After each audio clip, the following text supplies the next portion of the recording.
ज्ञानस्य ज्ञानाञ्जनशलाकया चक्षुरुन्मिलितं येन तस्मै श्रीगुरवे नमः। नमो विष्णुपादाय कृष्णप्रेष्ठाय भूतले श्रीमते भक्तिवेदान्त स्वामिनिधि नामिने। नमस्ते सारस्वते देवे गौरवाणी प्रचारिणे निर्विशेष शून्यवादी पाश्चात्य देशतारिणे। जय श्री कृष्ण चैतन्य प्रभु नित्यानंद श्री अद्वैत गदाधर श्रीवासादि गौरभक्तवृंद। हरे कृष्णा कृष्ण कृष्ण हरे हरे, हरे राम राम राम हरे हरे। जय जय श्री चैतन्य जय नित्यानंद।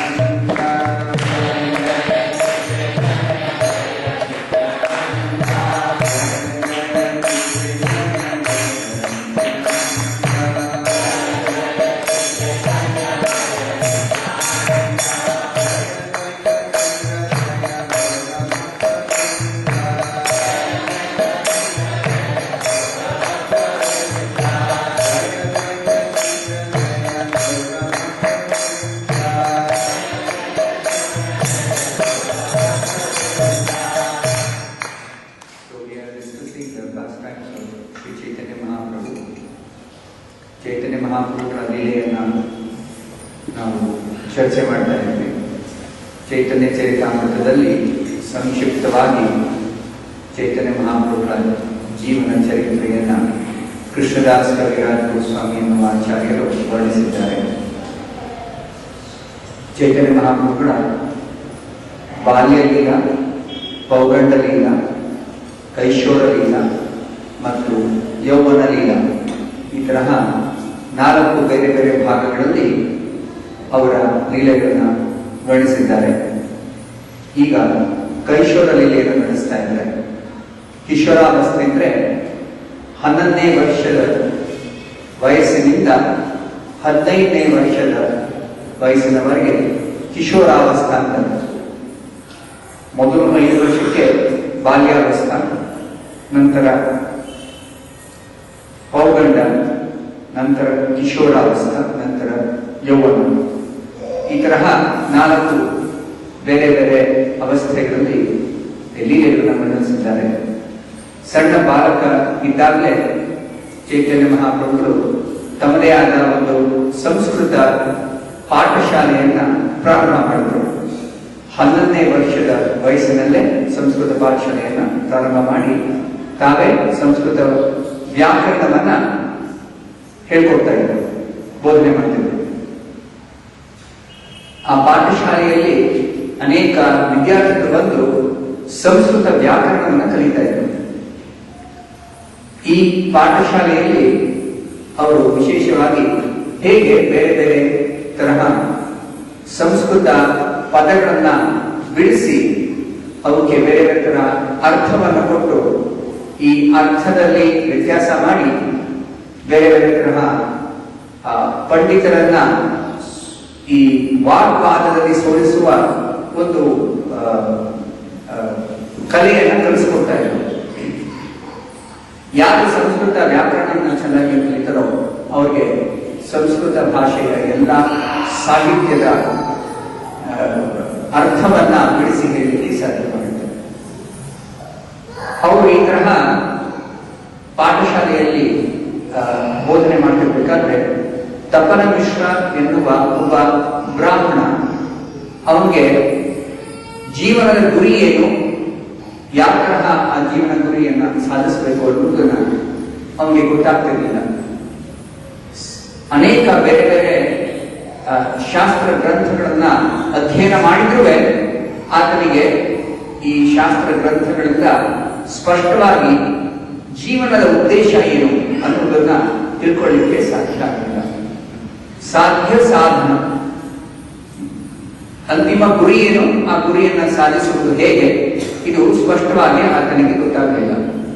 ಆದ್ರಿಂದ ಅವನಿಗೆ ಭಗವಂತನ ಪ್ರೇರಣೆ ಆಯಿತು.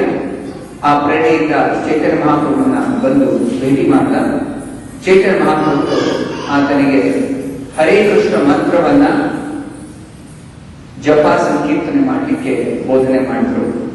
ಈ ರೀತಿ ತಪನ ಮಿಶ್ರರಿಗೆ ಚೈತನ್ಯ ಮಹಾಪ್ರಭುಗಳ ಅನುಗ್ರಹ ಉಂಟಾಯಿತು. ತಪನ ಮಿಶ್ರರು ಚೈತನ್ಯ ಮಹಾಪ್ರಭುಗಳ ಜೊತೆ ನವದ್ವೀಪದಲ್ಲಿ ವಾಸ ಮಾಡಲಿಕ್ಕೆ ಇಷ್ಟಪಟ್ಟರು. ಆದರೆ ಚೈತನ್ಯರು ಅವರಿಗೆ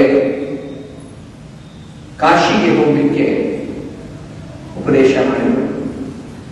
ಕಾಶಿಗೆ ಹೋಗಿ ಅಲ್ಲಿ ವಾಸ ಮಾಡುವ ಹಾಗೆ ಉಪದೇಶ ಪಡೆದ ಮೇಲೆ ತಪನ ಮಿಶ್ರರು ಕಾಶಿಗೆ ಹೊರಟರು. ಚೈತನ್ಯ ಮಹಾಪ್ರಭುಗಳು ತಮ್ಮ ಗೃಹಸ್ಥ ಜೀವನದಲ್ಲಿ ನವದ್ವೀಪದಲ್ಲಿದ್ದರು. ಆದರೆ ಸನ್ಯಾಸ ಸ್ವೀಕರಿಸಿ ಭವಿಷ್ಯದಲ್ಲಿ ಅವರು ಕಾಶಿಗೆ ಹೋಗುವ ಒಂದು ಅವರ ಒಂದು ಕಾರ್ಯಕ್ರಮ ಇತ್ತು. ಆದ್ರಿಂದ ತಪನ ಮಿಶ್ರರನ್ನ ಕಾಶಿಗೆ ಕಳಿಸಿದರು.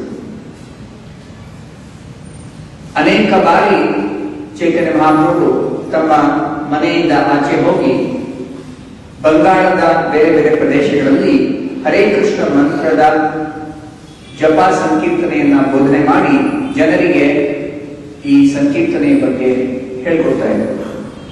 ಈ ರೀತಿ ಅವರು ಮನೆಯಿಂದ ಬಹಳ ಕಾಲ ಆಚೆ ಇರುವಾಗ ಅವರ ಪತ್ನಿಯಾದ ಲಕ್ಷ್ಮೀದೇವಿಗೆ ಪತಿಯಿಂದ ವಿರಹ ಅವರು ಸಹಿಸಲಿಕ್ಕಾಗಲಿಲ್ಲ. ಅದಕ್ಕೆ ಆ ವಿರಹದ ಸರ್ಪ ಅವರನ್ನ ಕಡಿದು ಆಕೆ ತೀರ್ಕೊಂಡ್ಬಿಟ್ರು. ಚೈತನ್ಯ ಮಹಾಪ್ರಭುಗಳು ಆಗ ಮನೆಯಲ್ಲಿರಲಿಲ್ಲ. ಆದರೆ ಪರಮಾತ್ಮನಾಗಿ ಅವರಿಗೆ ಪ್ರತಿಯೊಂದು ಗೊತ್ತು. ಯಾವಾಗ ಅವರಿಗೆ ಗೊತ್ತಾಯಿತು ಲಕ್ಷ್ಮೀದೇವಿ ತಮ್ಮ ಪತ್ನಿ ತೀರ್ಕೊಂಡಿದ್ದಾರೆ ಅಂತ, ತಕ್ಷಣ ಮನೆಗೆ ವಾಪಸ್ ಬಂದು ಚೈತನ್ಯ ಮಹಾಪ್ರಭು ತಾಯಿ ತುಂಬಾ ದುಃಖಿತರಾಗಿದ್ದರು. ತಾಯಿಗೆ ಸಾಂತ್ವನ ನೀಡಲಿಕ್ಕೆ ಚೈತನ್ಯ ಮಹಾಪ್ರಭು ಮನೆಗೆ ಮತ್ತೆ ಬಂದ್ಬಿಟ್ರು. ಈ ತರಹ ಯಾವುದೇ ಒಂದು ದುಃಖ ಯಾರಾದ್ರೂ ಬಂದ್ರೆ ಶಾಸ್ತ್ರದಿಂದ ಬೋಧನೆ ಮಾಡಿ ಆ ದುಃಖದ ನಿವಾರಣೆ ಮಾಡಲಿಕ್ಕೆ ಸಾಧ್ಯವಾಗುತ್ತೆ. ಹೇಗೆ ಭಗವದ್ಗೀತೆಯಲ್ಲಿ ಬೋಧನೆ ಮಾಡಿದ್ದಾರೆ, ದೇಹಿನೋಸ್ಮಿನ್ ಯಥಾ ದೇಹೇ ಕೌಮಾರಂ ಯೌವನಂ ಜರ ತಥಾ ದೇಹಾಂತರ ಪ್ರಾಪ್ತಿ. ಯಾರಿಗಾದ್ರೂ ಸಾವು ಬಂದ್ರೆ ಆ ಸಾವು ನಿಜವಾದ ವ್ಯಕ್ತಿಗೆ ಸಾವಲ್ಲ. ಮೃತ್ಯು ಅನ್ನೋದು ಆತ್ಮಕ್ಕೆ ಅನ್ವಯಿಸಲ್ಲ, ಕೇವಲ ದೇಹಕ್ಕೆ ಅನ್ವಯಿಸುತ್ತೆ.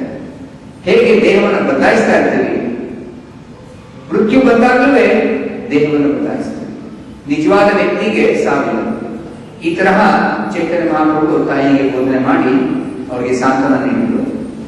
ನಂತರ ತಾಯಿಯ ಕೋರಿಕೆ ಮೇರೆಗೆ ಚೈತನ್ಯ ಮಹಾಪ್ರಭು ಮತ್ತೊಮ್ಮೆ ಮದುವೆಯಾದರು.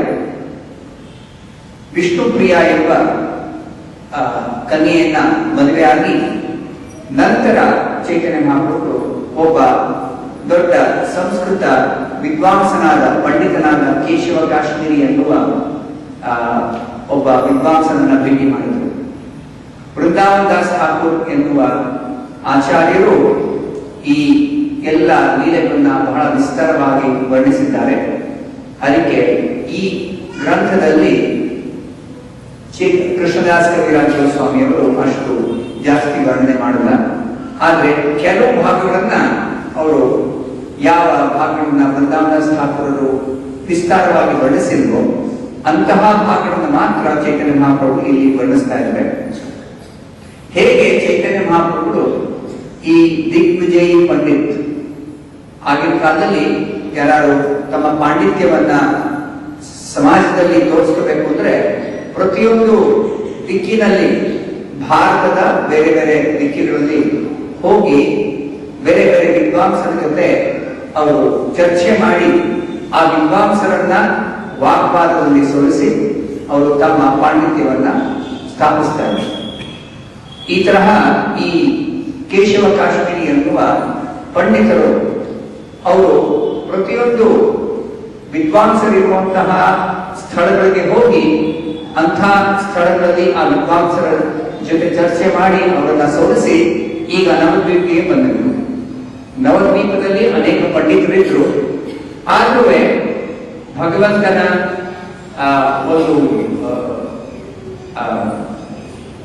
ಇಚ್ಛೆಯಂತೆ ಈ ಕೇಶವ ಕಾಶ್ಮೀರಿ ಎನ್ನುವ ಪಂಡಿತರು ಚೈತನ್ಯ ಮಹಾಪ್ರಭುಗಳನ್ನ ಭೇಟಿ ಮಾಡಿದರು. ಚೈತನ್ಯನ ಭೇಟಿ ಮಾಡಿದಾಗ ಚೈತನ್ಯ ಮಹಾಪ್ರಭುಗಳು ಗಂಗಾ ನದಿಯ ತೀರದಲ್ಲಿ ತಮ್ಮ ಶಿಷ್ಯರ ಜೊತೆ ಅಲ್ಲಿ ಕೂತಿದ್ರು. ಆಗ ಚೈತನ್ಯ ಕೇಶವ ಕಾಶ್ಮೀರಿ ಎನ್ನುವ ಪಂಡಿತರು ಅಲ್ಲಿಗೆ ಬಂದರು.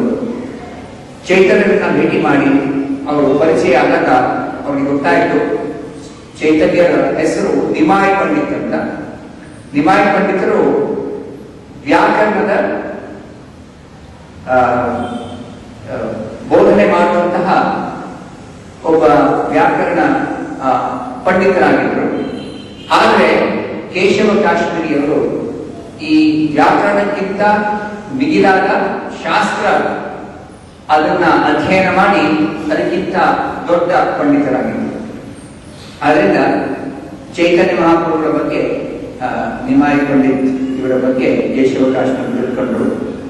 ಈ ಹುಡುಗ ಸಣ್ಣ ವಯಸ್ಸಿನಲ್ಲೇ ಪಾಂಡಿತ್ಯ ಹೊಂದಿದ್ದಾನೆ ವ್ಯಾಕರಣ ಕಲಿಸುವ. ಅದರಿಂದ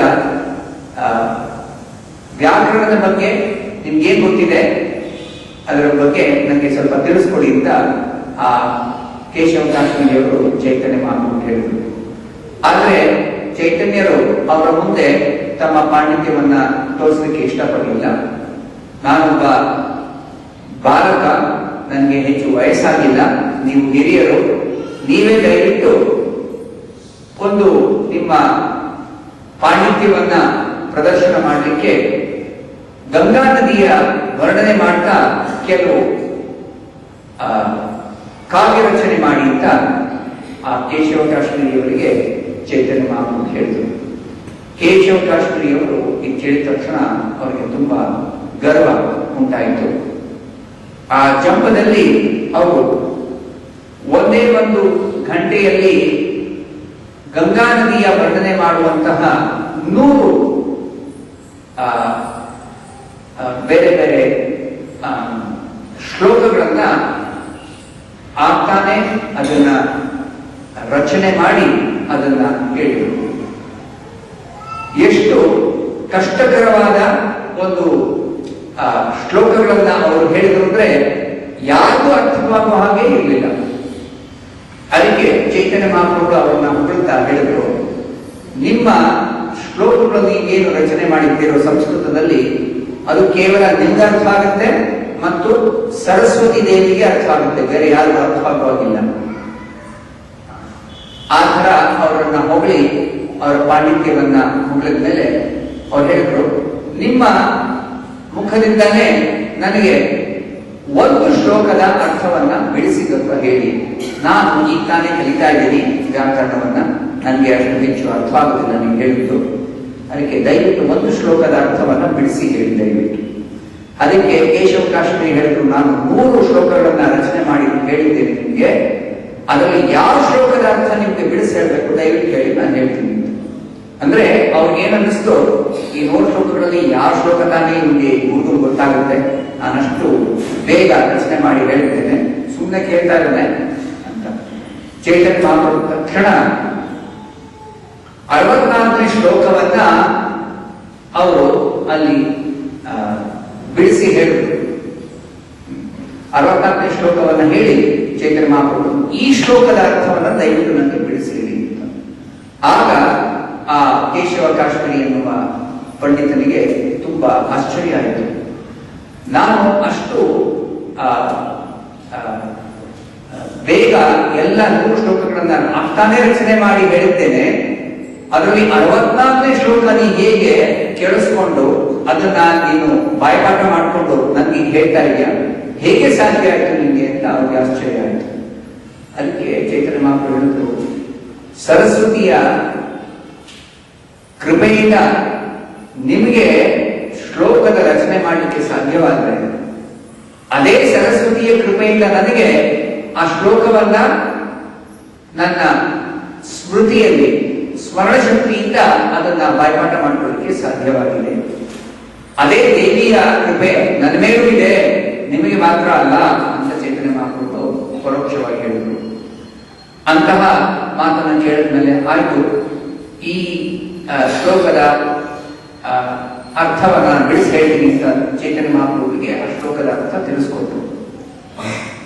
ಆಗ ಚೈತನ್ಯ ಮಹಾಪ್ರಭು ಹೇಳಿದರು, ಈ ಶ್ಲೋಕದಲ್ಲಿ ಕೆಲವು ದೋಷಗಳಿವೆ, ಆ ದೋಷವನ್ನ ನೀವು ಹೇಳಕ್ಕಾಗುತ್ತಾ? ಆಗ ಆ ಬ್ರಾಹ್ಮಣನಿಗೆ ಕೇಶವ ಕಾಶ್ಮೀರಿ ಪಂಡಿತರಿಗೆ ತುಂಬಾ ಕೋಪ ಬಂತು. ಈ ಶ್ಲೋಕದಲ್ಲಿ ದೋಷವೇ ಇಲ್ಲ, ಯಾವ ದೋಷ ಕೂಡ ಇಲ್ಲ, ಇದರಲ್ಲಿ ಅನೇಕ ಒಳ್ಳೆಯ ಗುಣಗಳಿದೆ, ಯಾವ ದೋಷ ಇದೆ, ಯಾವ ದೋಷವೂ ಇಲ್ಲ ಅಂತ ಕೋಪದಲ್ಲಿ ಹೇಳಿದರು. ಆಗ ಚೈತನ್ಯ ಮಹಾಪ್ರಭು ಹೇಳಿದ್ರು, ನಿಮಗೆ ಇದರಲ್ಲಿ ಯಾವ ದೋಷ ಕಾಣದೇ ಇರಬಹುದು, ಆದರೆ ನಾನು ಸ್ವಲ್ಪ ಮಟ್ಟಿಗೆ ಈ ಶ್ಲೋಕವನ್ನ ವಿಶ್ಲೇಷಣೆ ಮಾಡಿ ಇದರಲ್ಲಿ ಒಳ್ಳೆಯ ಗುಣಗಳು ಮತ್ತೆ ದೋಷವನ್ನ ಕಂಡುಹಿಡಿಯುವ ಒಂದು ಸ್ವಲ್ಪ ಮಟ್ಟಿಗೆ ತಿಳ್ಕೊಂಡಿದ್ದೇನೆ. ನನ್ನ ಪ್ರಕಾರ ವ್ಯಾಕರಣದ ದೃಷ್ಟಿಯಿಂದ ಈ ಶ್ಲೋಕವನ್ನ ವಿಶ್ಲೇಷಣೆ ಮಾಡಿದ್ರೆ ಇದರಲ್ಲಿ 5 ದೋಷಗಳಿವೆ ಅಂತ ಹೇಳಿ ಆ ಪಂಡಿತನಿಗೆ ಇನ್ನೂ ಹೆಚ್ಚು ಕೋಪ ಬಂದು ಕೇಳ್ತಾ, ಯಾವ ದೋಷ ಇದೆ ತಿಳಿಸು ನನಗೆ, ಇದರಲ್ಲಿ ಯಾವ ದೋಷವೂ ಇಲ್ಲ, ನಿನ್ಗೇನೋ ಗೊತ್ತಿಲ್ಲ ಅಂತ ಬೈಕ್ ಶುರು ಮಾಡಿದ್ರು. ಆದ್ರೂ ಚೈತನ್ಯ ಮಹಾಪ್ರಭು ಸ್ವಲ್ಪ ಸಮಾಧಾನ ಮಾಡಿ ಹೇಳಿದ್ರು, ನಿಮ್ಮ ಒಂದು ಅನುಮತಿ ಇದ್ರೆ ಮಾತ್ರ ನಾನು ಮುಂದೆ ಹೋಗಿ ಹೇಳ್ತೀನಿ ಯಾವ ದೋಷ ಇದೆ ಅಂತ. ಆಗ ಆಯ್ತು ನೋಡ ಯಾವ ದೋಷ ಇದೆ ಅಂತ ಕೇಳಿದಾಗ ಇದರಲ್ಲಿ 5 ತರಹ ದೋಷಗಳಿವೆ ಅಂತ ಬಿಡಿಸಿ ಹೇಳಿದ್ರು ಚೈತನ್ಯ. ಆ ದೋಷಗಳನ್ನು ಕೇಳಿದ ತಕ್ಷಣ ಆ ಪಂಡಿತನಿಗೆ ತುಂಬಾ ಆಶ್ಚರ್ಯ ಆಯಿತು. ಆಮೇಲೆ ಅವನಿಗೆ ಗೊತ್ತಾಗಲಿಲ್ಲ, ಹೇಗೆ ನಾನು ಅಷ್ಟು ಚೆನ್ನಾಗಿ ಶ್ಲೋಕವನ್ನು ರಚನೆ ಮಾಡಿದ್ದೇನೆ, ನಾನು ಒಬ್ಬ ದೊಡ್ಡ ಪಂಡಿತ, ಇಡೀ ಭಾರತದಲ್ಲಿ ಎಲ್ಲಾ ಕಡೆ ಹೋಗಿ ದೊಡ್ಡ ದೊಡ್ಡ ವಿದ್ವಾಂಸರ ಜೊತೆ ಚರ್ಚೆ ಮಾಡಿ ನಾನು ಸೋಲಿಸಿದ್ದೇನೆ, ಆದ್ರೆ ಈ ಸಣ್ಣ ಹುಡುಗ 11 ವರ್ಷದ ಬಾಲಕ ನನ್ನ ಶ್ಲೋಕದ ರಚನೆಯಲ್ಲಿ ದೋಷವನ್ನು ಹುಡುಕಿದ್ದಾನಲ್ಲ ಅಂತ ಅವರಿಗೆ ತುಂಬಾ ಆಶ್ಚರ್ಯ ಆಯಿತು. ಆಗ ಅವ್ರಿಗೆ ಏನು ಮತ್ತೆ ಮಾತಾಡಲಿಕ್ಕೆ ಸಾಧ್ಯ ಆಗಲಿಲ್ಲ, ಸುಮ್ಮನಾಗ್ಬಿಟ್ರು. ಆಗ ಚೈತನ್ಯ ಮಹಾಪ್ರಭುಗಳ ಶಿಷ್ಯಂದ್ರು ಎಲ್ಲ ಆ ಪಂಡಿತನ ಬಗ್ಗೆ ತುಂಬಾ ನಗುಕ್ಕೆ ಶುರು ಮಾಡಿ ಅವನಿಗೆ ಅವಮಾನ ಅವನಿಗೆ ಮಾತಾಡಕ್ಕೆ ಶುರು ಮಾಡಿದ್ರು. ಚೈತನ್ಯ ಮಹಾಪ್ರಭುಗಳ ಶಿಷ್ಯರನ್ನ ಬೈದು ಕಳಿಸ್ಬಿಟ್ರು. ಆಮೇಲೆ ಹೇಳಿದ್ರು, ನೀವು ಇದ್ರ ಬಗ್ಗೆ ಏನು ತಪ್ಪು ತಿಳ್ಕೊಬೇಡಿ, ನಾನೊಬ್ಬ ಸಣ್ಣ ಬಾಲಕ, ನಾನು ನಿಮಗೆ ಅವಮಾನ ಮಾಡಲಿಕ್ಕೆ ಆ ತರ ದೋಷವನ್ನ ಹುಡುಕಿ ಹೇಳಿಲ್ಲ. ಯಾವುದೇ ಒಂದು ಶ್ಲೋಕದ ರಚನೆಯಲ್ಲಿ ಒಳ್ಳೆ ಗುಣಗಳಿರುತ್ತವೆ, ದೋಷಗಳಿರುತ್ತವೆ. ಆ ಶ್ಲೋಕದಲ್ಲಿ ವ್ಯಾಕರಣದ ದೃಷ್ಟಿಯಿಂದ ದೋಷ ಇದ್ರೂ ಆ ಶ್ಲೋಕ ಯಾವ ವಿಷಯವನ್ನ ಕುರಿತು ಅದು ವರ್ಣನೆ ಮಾಡುತ್ತೆ ಅದು ಮುಖ್ಯ.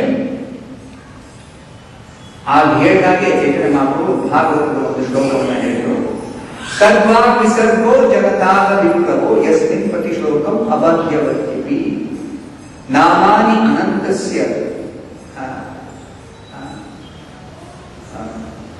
ಭಗವಂತನ ಗುಣಗಾನ ಮಾಡುವಂತಹ ಯಾವುದೇ ಶ್ಲೋಕದ ರಚನೆ ಇರಲಿ, ಅದರಲ್ಲಿ ಯಾವುದೇ ದೋಷ ಇದ್ರೂ ಆ ದೋಷವನ್ನ ಭಕ್ತರು ಪರಿಗಣಿಸುವುದಿಲ್ಲ. ಭಗವಂತನ ಗುಣಗಾನ ಬಹಳ ಮುಖ್ಯ. ಅದು ಯಾರು ಮಾಡಿದ್ರು ಅದರಲ್ಲಿ ದೋಷ ಇರಲಿ ಇಲ್ಲದೆ ಇರಲಿ, ಅದರಿಂದ ಜನರ ಹೃದಯದಲ್ಲಿ ಪರಿವರ್ತನೆ ಉಂಟಾಗುತ್ತೆ, ಜನರಿಗೆ ಆಧ್ಯಾತ್ಮಿಕ ಲಾಭ ಉಂಟಾಗುತ್ತೆ. ಅಂತ ಶ್ಲೋಕವನ್ನ ಕೇಳುವುದರಿಂದ, ಅಂತ ಶ್ಲೋಕವನ್ನ ಹೇಳುವುದರಿಂದ, ಅಂತ ಶ್ಲೋಕದ ವಿಶ್ಲೇಷಣೆ ಮಾಡುವುದರಿಂದ ಎಲ್ಲರಿಗೂ ಆಧ್ಯಾತ್ಮಿಕವಾಗಿ ತುಂಬಾ ಲಾಭ ಉಂಟಾಗುತ್ತೆ, ಭಗವಂತನಿಗೂ ಸಂತೋಷ ಆಗುತ್ತೆ. ಅದಕ್ಕೆ ಯಾವುದೇ ಒಂದು ವಿಷಯ ಅದು ಭಗವಂತನಿಗೆ ಸಂಬಂಧಿಸಿದ್ದೇ ಆದ್ರೆ ಅಂಥ ಒಂದು ಶ್ಲೋಕದ ದೋಷ ಯಾರು ಹುಡುಕುವುದಿಲ್ಲ.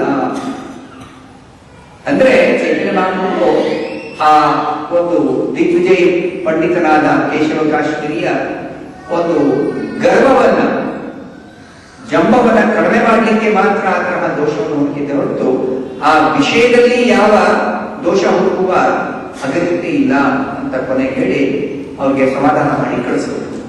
ಅವರು ಮನೆಗೆ ಹೋಗಿ ಕೇಶವ ಕಾಶ್ಮೀರಿಯವರು, ನಾನು ಸರಸ್ವತಿ ದೇವಿಯನ್ನ ಆರಾಧನೆ ಮಾಡ್ತೀನಿ, ಆಕೆ ಕೃಪೆಯಿಂದ ಎಲ್ಲಾ ಕಡೆ ಗೆದ್ದಿದ್ದೇನೆ ವಾಗ್ವಾದದಲ್ಲಿ. ಆದ್ರೆ ಈ ಸಣ್ಣ ಬಾಲಕ ಹೇಗೆ ನನಗೆ ಸೋಲಿಸಲಿಕ್ಕೆ ಸಾಧ್ಯ ಆಯಿತು, ನನ್ನ ಶ್ಲೋಕ ರಚನೆಯಲ್ಲಿ ಒಂದು ದೋಷ ಹುಡುಕಲಿಕ್ಕೆ ಸಾಧ್ಯ ಆಯಿತು ಅಂತ ತಾಯಿ ಸರಸ್ವತಿಗೆ ನಾನು ಏನೋ ಅಪಚಾರ ಮಾಡಿದ್ದೇನೆ, ಆಕೆಯಿಂದ ಕ್ಷಮೆ ಬೇಡಬೇಕು ಅಂತ ರಾತ್ರಿ ಹೋಗಿ ಯಥಾ ಪ್ರಕಾರ ದಿನನಿತ್ಯ ಹೇಗೆ ಸರಸ್ವತಿಯ ಪೂಜೆ ಮಾಡ್ತಿದ್ರು ಆ ತರ ಪೂಜೆ ಮಾಡಿ ಪ್ರಾರಂಭ ಮಾಡಿದ್ರು. ಸರಸ್ವತಿ ಪೂಜೆ ಮಾಡಿ ಕ್ಷಮಾರ್ಪಣೆ ಬೇಡಿದ್ಮೇಲೆ ರಾತ್ರಿ ನಿದ್ದೆ ಮಾಡ್ತಿರ್ಬೇಕಾದ್ರೆ ಕನಸಿನಲ್ಲಿ ಸರಸ್ವತಿ ದೇವಿ ಬಂದು ಕೇಶವ ಕಾಶ್ಮೀರಿಗೆ ತಿಳಿಸಿದ್ದು, ಆ ಬಾಲಕ ಸಾಮಾನ್ಯವಾದ ಹುಡುಗ ಅಲ್ಲ, ಆ ಬಾಲಕ ನನ್ನ ಪ್ರಭುವಾದ ಸಾಕ್ಷಾತ್ ಭಗವಾನ್ ಕೃಷ್ಣ. ಅವನ ಹತ್ರ ವಾಗ್ವಾದ ಮಾಡಿ ನೀನು ದೊಡ್ಡ ತಪ್ಪು ಮಾಡಿದ್ಯಾ, ಅವನಿಗೆ ಶರಣಾಗತನಾಗಬೇಕು ನೀನು, ಆ ತರ ಹೇಳಿ ಸರಸ್ವತಿ ದೇವಿ ಕೇಶವ ಕಾಶ್ಮೀರಿಯವರಿಗೆ ಬೋಧನೆ ಮಾಡಿದ್ದು ಕನಸಿನಲ್ಲಿ. ಮಾಲೇಸ ಎದ್ದು ಕೇಶವ ಕಾಶ್ಮೀರಿ ಚೈತನ್ಯ ಮಹಾಪ್ರಭು ಹತ್ರ ಬಂದು ಕ್ಷಮೆ ಬೇಡಿ ಚೈತನ್ಯ ಮಹಾಪ್ರಭುವಿಗೆ ಕನಸಿನ ಬಗ್ಗೆ ಹೇಳಿದ್ರು. ಆಗ ಚೈತನ್ಯ ಅವ್ರಿಗೆ ಆಶೀರ್ವಾದ ಮಾಡಿ ಅವ್ರು ಹೇಳಿದ್ರು, ಈ ಪಾಂಡಿತ್ಯ ಉಪಯೋಗಿಸಿ ಕೇವಲ ಬೇರೆಯವ್ರ ಜೊತೆ ವಾಗ್ವಾದ ಮಾಡಿ ಆ ತರಹ ವಾಗ್ವಾದದಲ್ಲಿ ಗೆಲ್ಲುವುದರಲ್ಲಿ ನೀನು ನಿಪುಣನಾಗಿದ್ರೂ ಅದರಿಂದ ಪ್ರಯೋಜನ ಇಲ್ಲ. ಇಂತಹ ಪಾಂಡಿತ್ಯವನ್ನ ಭಗವಂತನ ಗುಣಗಾನ ಮಾಡುವುದರಲ್ಲಿ ಉಪಯೋಗಿಸಬೇಕು, ಭಗವಂತನ ಸೇವೆಯಲ್ಲಿ ಅಂತಹ ಪಾಂಡಿತ್ಯವನ್ನು ಉಪಯೋಗಿಸಬೇಕು ಅಂತ ಆ ಥರ ಬೋಧನೆ ಮಾಡಿ ಕಳಿಸಿದ್ರು. ಈ ರೀತಿ ಚೈತನ್ಯ ಮಹಾಪ್ರಭುಗಳು ತಮ್ಮ ಲೀಲೆಗಳನ್ನು ಪ್ರದರ್ಶನ ಮಾಡಿದರು. Let me explain something in English also, what I just now narrated in Kannada. Chaitanya Mahaprabhu performed his pastimes in 4 stages: childhood, then early boyhood, later boyhood, and youth, called as Balya, Pauganda, Kaishora, and Yovana. So here the pastimes are being described in his later boyhood between the ages of 11 and 15. Just when he was 11 years old, he had started his own Sanskrit school, grammar school, where he had many students coming and learning from him about Sanskrit grammar. Because Sanskrit grammar is the gateway for all Sanskrit education. Generally, one goes to a Sanskrit school and learns grammar for 12 years. Because somebody becomes expert in Sanskrit grammar, then can understand all the great scriptures, all the great words of Sanskrit language. So without knowing Sanskrit grammar, one cannot study Sanskrit literature or the scriptures. Generally, that was the tradition in the ancient times, so in the Vedic times also. So Chaitanya Mahaprabhu started his own Sanskrit school, and even though he was just 11 years old, but he had become expert in Sanskrit grammar, and many students came to learn from him Sanskrit grammar. And as he was actually teaching, he was also traveling and preaching about the chanting of the Hare Krishna mantra. So, as he was away from home for long periods of time, his wife, Lakshmi Devi, felt separation. And in that grief of separation from the Lord, she actually passed away. She went back to Godhead. So Chaitanya Mahaprabhu, being the super soul in everyone's heart, he could understand that his wife had died and passed away. So he returned home, not to pacify his mother, who was grief-stricken that she had lost her daughter-in-law. So he came home, pacified his mother by giving her instructions from the scriptures. So the scriptures actually teach us that the person is not the body, the person is spirit soul, and at the time of death, just as we change the body from childhood to youth to old age, we change our body in the time of death. So, somebody who is spiritually enlightened is not affected by such change of body even at the time of death. So after pacifying his mother, Chaitanya Mahaprabhu on the request of his mother married a second time. This time he married another girl by name Vishnu Priya. Now Chaitanya Mahaprabhu's marrying these girls, actually they are all incarnations of the goddess of fortune from the spiritual world. Chaitanya Mahaprabhu himself is the Supreme Lord who has also come from the spiritual world. So he does not marry some ordinary woman or girl from this material world. Neither he has any need for anybody to actually enjoy it. Unlike common people in this material world, for their own need, for their necessity, they engage in so many different activities or associate with different people. But the Supreme Lord is self-satisfied. Atmarama. Atmarama means he has no need for dependence upon anybody or anything external to him. So he married his own internal potency, his own consort from the spiritual world, Lakshmi Devi and Vishnu Priya. Both are goddesses of fortune. So after marrying Vishnu Priya, Chaitanya Mahaprabhu happened to meet a great scholar, Sanskrit scholar, a Digvijay Pandit. Pandit means a learned scholar who was expert in challenging other scholars in different centers of learning. Those days there were no universities, but there were places of learning where scholars would stay and teach students who would be interested in learning. So there would be centers of learning, like in Kashi, Navadvip, or in the south, Rameshwaram, or in Udupi. All these were places of learning, teaching and learning. So this Digvijay Pandit, he was from Kashmir. His name was Keshava Kashmiri. He travelled all over the country and he defeated all the scholars in different places of learning. Finally, he had come to Navadvip in Bengal in order to challenge the scholars of Navadvip. Navadvip was also a center of learning. And in Navadvip, before he could meet any big scholar, he happened to meet Chaitanya Mahaprabhu. Chaitanya Mahaprabhu was sitting on the bank of the Ganges, one of his students. He was just 11 years old. So in this, Keshav Kashmiri was an elderly gentleman, a big scholar, but he was curious that this small boy at this young age had started a Sanskrit grammar school and was teaching. So he was a little curious, so he happened to meet Chaitanya Mahaprabhu, who was known as Nimai Pandit. So he inquired from Nimai Pandit, I have heard that you have established a Sanskrit school and you are teaching your students Sanskrit grammar. Chaitanya said, yes. And then he said, let me hear from you something about what you teach. Chaitanya Mahaprabhu took a humble position and said, I am a very small person in front of you. Let me hear from you about your scholarship. I heard you are a very great poet, so can you kindly compose some poetry glorifying the river Ganga, because they were sitting on the bank of the river Ganga in Navadvip. So the Pandit Keshava Kashmiri, he became very proud of his learning, and in his pride he composed 100 verses on the spot, extempore, on that very moment. In 1 hour he composed 100 verses glorifying the river Ganga. In the scriptures there are a lot of glorification of this river Ganga, because this river flows throughout the universe and purifies everyone of all sinful reactions.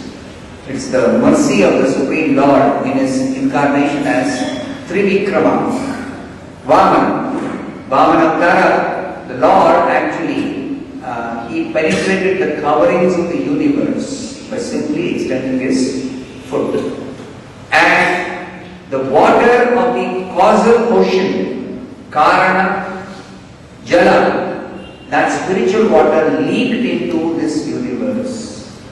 And that spiritual water, it's already spiritual, but still, because it has washed the lotus feet of Vamandev, therefore the water has become even more special. And that water flows throughout the universe, all the planets, as the river Ganga. And that water, because it carries the dust of the lotus feet of the Supreme Lord, that water is spiritually very potent. Especially anybody who takes bath in this river Ganga can actually purify themselves completely of all their sinful reactions. So that river Ganga flows everywhere, and especially devotees, they glorify this river. And this Keshava Kashmiri, he also composed 100 verses glorifying this river Ganga. So as soon as Chaitanya Mahaprabhu heard that, he said, "Now, my dear sir, can you elaborately explain the meaning of one of these 100 verses?" So the poet Keshava Kashmiri, he was very proud. So he began to ask, "Which of the 100 verses do you want me to explain to you?" Indirectly hinting that, as if you could even understand or hear any one of the verses, has spoken about 100 verses. So which verse you want? So immediately Chaitanya Mahaprabhu recited the 64th verse and told him, "This particular verse, my dear sir, can you explain the meaning?" Immediately this Keshava Kashmiri was wonderstruck that I recited these verses so quickly, and how could you actually memorize these verses and point out the 64th verse? How was it possible for you? So then Chaitanya Mahaprabhu very humbly submitted that by the grace of Mother Saraswati, the goddess of learning, you are able to compose verses very nicely. So by the grace of the same goddess of learning, I am able to memorize whatever I hear even once. So this Prabhupada points out is called Shrauta Pantha. Shrauta Pantha means a student, and especially one who is interested in spiritual subject matter. He approaches the spiritual master simply by hearing from the spiritual master. One can actually learn about the spiritual subject matter and become God realized. This is very important. One cannot actually learn spiritual subject matter by studying some books, by performing some rituals, by undergoing austerities. One cannot realize the spiritual subject matter. This is only possible by approaching a bona fide spiritual master, submissively inquiring from him, serving him, and hearing from him. This hearing has been given importance in all the scriptures. The Bhagavad Gita also, Krishna tells Arjuna, Yatha jnasasi tat shruno. You hear from me about this transcendental subject matter. Even Parikshit Maharaj, he heard from Shukadeva Goswami. Everywhere we see that Brahma heard from the Supreme Lord Vishnu about this Vedic knowledge. So hearing is the basis for understanding, for learning, for realizing. Simply by hearing can realize. Nothing else is required. There is no need for becoming a scholar who can read and write some ABCD or some Sanskrit alphabet. No, there is no need actually. Even an illiterate person, if he simply hears submissively from a bona fide spiritual master. That's why in the ancient times, you see people who gather and they would hear from devotees descriptions of the Supreme Lord's pastimes or qualities or any of the Supreme Lord's attributes. Like Ramayana, Mahabharata, even now, people gather in very big numbers when somebody is going to narrate the pastimes of the Lord from these scriptures like Ramayana, Mahabharata or Bhagavatam or any of the Puranas, especially the Puranas and the Itihasas. Why? Simply by hearing they can become God conscious, God realized. Nothing else is required. There's no need to go to some school and become expert in all the alphabet, learn grammar. There's no need actually. So Chaitanya Mahaprabhu wanted to point this out to Keshav Kashmiri, who was very proud of his learning, that simply by hearing one can actually achieve all perfection. Anyway, still Chaitanya Mahaprabhu said, whatever the case may be, can you kindly explain this particular verse, the 64th verse? Then this Pandit Keshav Kashmiri explained the meaning of that verse. That was a verse that was glorifying Ganga as having emanated from the lotus feet of the Supreme Lord Vishnu, and it's a very beautiful verse actually. The greatness of Mother Ganga always brilliantly exists. She is the most fortunate because she emanated from the lotus feet of Sri Vishnu, the personality of Godhead. She is the second goddess of fortune, and therefore she is always worshipped both by demigods and by humanity. Endowed with all wonderful qualities, she flourishes on the head of Lord Shiva.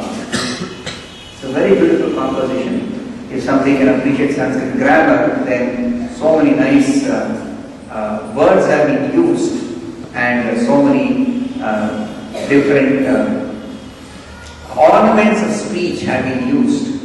It's called alankara. In Sanskrit grammar, it's called alankara, and that has been used to compose this verse. And there are so many beautiful words that have been used. So then, after hearing the explanation of this verse, Chaitanya Mahaprabhu appreciated that great scholar Keshav Kashmiri and told him, "Now, can you please analyze this verse and point out what are the faults in this verse?" As soon as this Keshav Kashmiri heard the word fault, he became very angry. He said that there is no fault in this verse. It is beautifully composed. It's got so many wonderful qualities. If you may permit me, I may point out some very good ornaments of speech that have been used to compose this poetry. But I can't find any fault in this composition. So then Chaitanya Mahaprabhu said very humbly that I've heard something about analyzing poetry. I myself am not an expert. But still, whatever little I have heard, using that if I try to analyze this particular verse, I find there are 5 faults in this verse. Then Keshav Kashmiri became even more angry, but still he said, "Okay, if you are so expert in analyzing the verse, can you please point out what are the 5 faults?" Then Chaitanya Mahaprabhu listed the faults. It's difficult Sanskrit grammar, so I am not going into here to describe in detail what are the different faults. Composing Sanskrit poetry is not easy. Just to point out one of the defects so that we can understand how Sanskrit poetry composition is very difficult, and the great saintly persons like Vyasadeva, Valmiki, they have composed thousands and thousands of Sanskrit shlokas. Ramayana contains 24,000 shlokas. All perfectly composed, glorifying Lord Rama. So Sanskrit poetry is not an easy thing or a small thing. And it is not possible for somebody to compose perfectly like that 24,000 shlokas, following all the rules of Sanskrit poetry composition, and perfectly describe the Supreme Lord's pastimes except by one who is empowered by the Lord himself.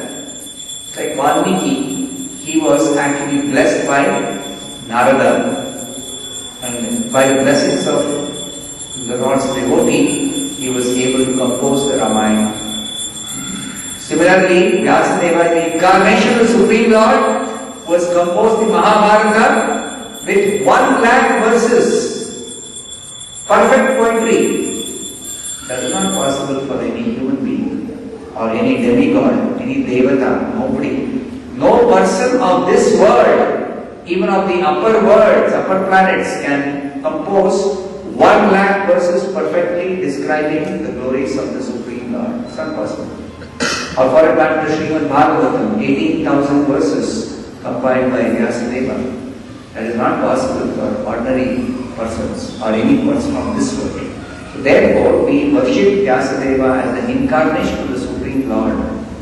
So Chaitanya Mahaprabhu, in trying to point out the faults, was trying to also teach us that this business of trying to compose poetry and trying to show off scholarship is useless. Rather, we should become humble, surrender to the spiritual master, through the spiritual master surrender to Krishna, and become a devotee of Krishna. Therefore Krishna says in Bhagavad Gita, Manmana bhava mad bhakto madhyaji mam namastu. Krishna never says you study grammar, become expert, compose poetry, defeat other scholars. This is not the instruction of Krishna.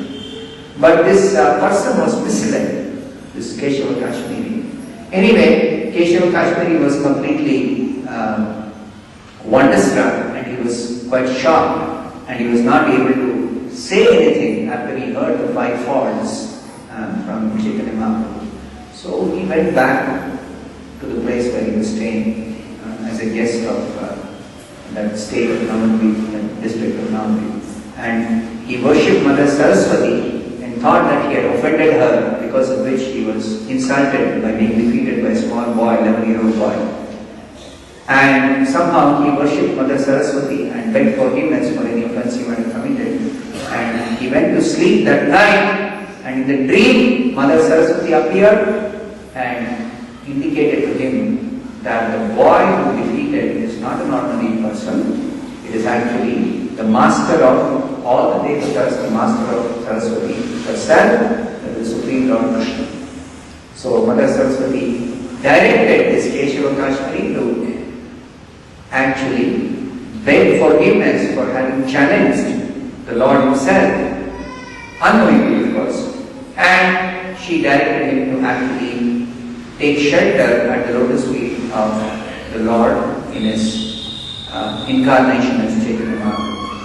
So then actually Keshava Kashmiri was relieved.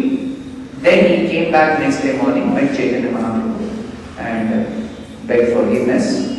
And then Chaitanya Mahaprabhu instructed him that you are wasting your talents in simply trying to win some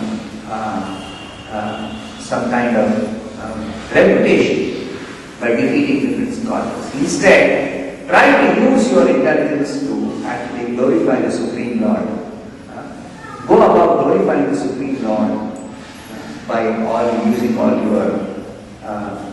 your expertise in your expertise in Sanskrit. So that way he directed him to become a devotee, and getting the blessings of Chaitanya Mahaprabhu, Keshava Kashmiri went away and became a devotee. In this way, Chaitanya Mahaprabhu performed his pastimes in Navadvip. Even as a small boy, he actually performed such wonderful pastimes, indicating that he is the Supreme Personality of God. So now I shall request everyone to kindly chant Hare Krishna mantra. Should chant 108 times. This chanting of Hare Krishna mantra is the Yuga Dharma. It is It is the way to practice dharma or religion in this Kali Yuga to chant the holy name of the Supreme Lord, particularly the form of this Hare Krishna mantra. So please repeat after me this prayer before we chant Hare Krishna. 108 times we repeat this prayer once. Jaya Shri Krishna Chaitanya, Jai Shri Krishna Chaitanya, Prabhu Nityananda, Shri Advaita Gadadhara, Srivasadi Gaura Bhakta Vrinda. All together. Hare Krishna, Krishna